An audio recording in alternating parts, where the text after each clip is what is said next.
On ne peut pas aimer ce que l'on ne connaît pas, une devise qui résume l'esprit de Monaco Nature Encyclopédia. L'association créée en juillet 2017 a lancé il y a 16 ans une encyclopédie en ligne qui a pour but de faire connaître la nature.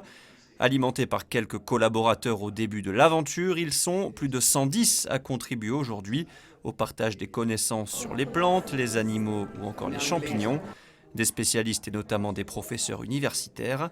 Grâce au travail des équipes de traducteurs, l'encyclopédie se décline en 4 langues, français, anglais, italien et espagnol, sur près de 19 000 pages. Un travail présenté à l'auditorium Régnier 3. L'époque des encyclopédies papier auxquelles j'ai collaboré est finie et donc fallait bien que quelqu'un prenne le relais. C'est par la connaissance de la nature qu'on peut la respecter et l'aimer.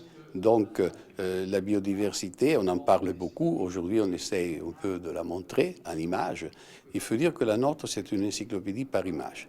Donc c'est ce côté ludique, comme on dit. Et les gens, ils sont accrochés par les images. Les gens, ils voient de belles photos, de belles images, ils sont fascinés. Ils vont lire d'abord les légendes et des fois, ils vont plus loin, ils vont lire le texte aussi. Et donc, ils deviennent petit à petit des passionnés de la nature. Cette conférence de présentation était en quelque sorte une visite guidée de l'encyclopédie en ligne, avec une présentation de fiches d'animaux et de plantes en lien avec la principauté, comme le gypaète barbu ou le martinépal.